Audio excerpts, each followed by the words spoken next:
All right, happening now, Iraqis fleeing 3 towns on the banks of the Euphrates River. There are new concerns that the river's water level is so low that ISIS fighters can just walk across and launch attacks. That's after ISIS militants, they shut off the gates of the Ramadi Dam. This new strategy presenting a major security and humanitarian threat. And the 6th angel poured out his vial upon the great river Euphrates, and the water thereof was dried up, that the way of the kings of the east might be prepared. And I saw 3 unclean spirits like frogs come out of the mouth of the dragon, and out of the mouth of the beast, and out of the mouth of the false prophet. For they are the spirits of devils, working miracles, which go forth unto the kings of the earth and of the whole world, to gather them to the battle of that great day of God Almighty. Behold, I come as a thief. Blessed is he that watcheth and keepeth his garments, lest he walk naked, and they see his shame. And he gathered them together into a place called in the Hebrew tongue Armageddon.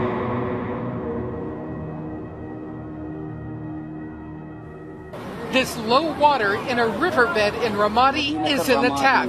ISIS has closed off a dam north of the city. Water, the ultimate weapon in this blistering desert. There is this belief of if you control the water, you can control your enemy, which in that part of the world is basically true. Controlling the dam, cutting the water flow, cuts supply to pro-government towns downstream, making it easier for ISIS to attack and crops to die, local officials say. The dry riverbed also providing a potential route to attack those pro-government towns. Civilians have been on the run since ISIS seized Ramadi last month. Water, not the only battlefield tactic. Massive IEDs inside heavy armored vehicles helped win Ramadi, the U.S. expecting more of them, rushing new anti-armor weapons to Iraqi forces. For its part, the State Department defending Tony Blinken, the #2 official, for publicly suggesting 10,000 ISIS fighters had been killed by airstrikes, saying it's a sign ISIS is under pressure. It's never good to have someone who's in the State Department talking about the effects of combat operations, and that's what that was. There is no military person in the world that will support a body count as an indicator of success. Is the fact that a serious number of people have been taken off the battlefield. But Blinken was using an old number. The latest body count, 13,000 ISIS killed. This will be a long-term campaign. Aspects of it will likely take a generation or more. But a long-term strategy may fall short of understanding Iraq's here and now. ISIS terrorists are doing the unthinkable. They're closing the gates of the Ramadi Dam. That means a vital water source is cut off for cities controlled by government forces. GRN reporter Campbell McDermott is live in Iraq. He joins us. Campbell, tell me about what they're doing to this dam. Hi, Greta. Well, as you said, they've closed the gates to this dam, which is located in Ramadi on the Euphrates River. And Iraqi officials are sounding the alarm about the security and humanitarian implications of this. The strategy appears to have a dual purpose. Downstream, the water level on the Euphrates has dropped, and this is allowing ISIS fighters to move more freely. The Iraqi strategy so far against ISIS and Anbar is to seal off access to Ramadi. Iraqi forces are stationed on bridges across the Euphrates, but now ISIS is going to be able to travel across the river at any point, meaning more Iraqi troops will need to be committed to halting them. The second major effect of this is humanitarian. The drinking water supplies are threatened to some of the last areas held by pro-government forces in Anbar. Greta?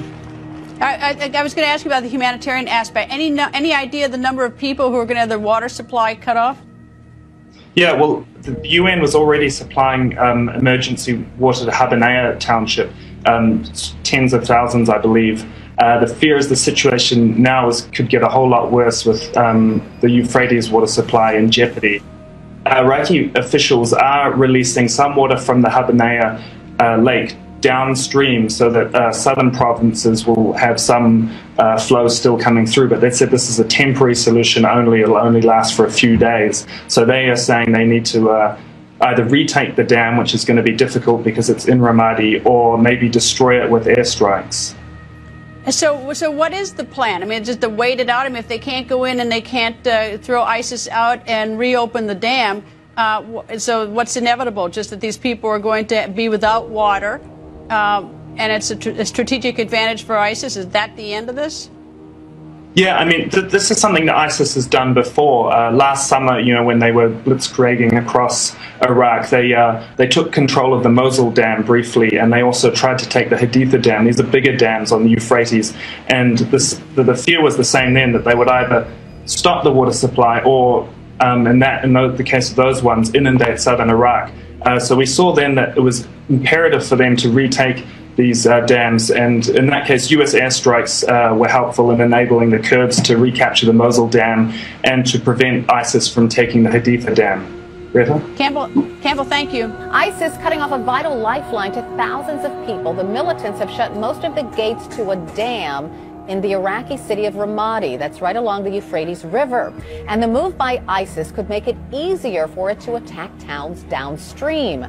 CNN senior international correspondent Nick Payton-Walsh live in Baghdad to tell us more. Hi, Nick.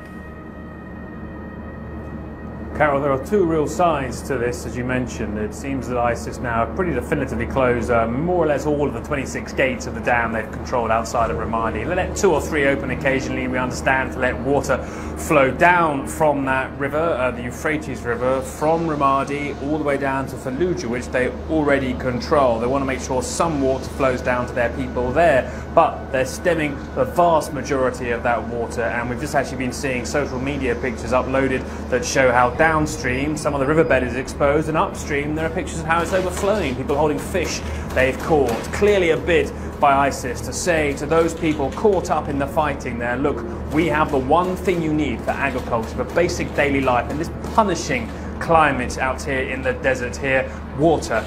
Now, another element, of course, is exposing itself too. We're hearing reports that potentially near some of the areas that are contested, the riverbed may actually be 1 meter, that's 3 feet closer now than it was before. The river has dropped, we understand. Now that will make it potentially a lot easier for ISIS to attack pro-government positions along that riverbed, being defended often by Shia fighting groups there. That makes them much more vulnerable to attack, because ISIS could simply walk across the moats effectively they've been held back by in the past days. Two substantial issues here, but in the months ahead, it's going to be that humanitarian crisis that plays harder. We've heard in this region, as the population expands and the climate worsens at times, weapon being used as a water as a threat. Now we're finally seeing it. This emerging, though, on a day in which the United Nations calls for nearly $1 billion immediately to assist the 8 to 10 million people urgently in need of assistance right now, just in Iraq. That's how bad the crisis is. This water crisis unfolding around Ramadi, a part of that picture. Carol? All right, Nick Payton-Walsh reporting live from Baghdad this morning. Thank you.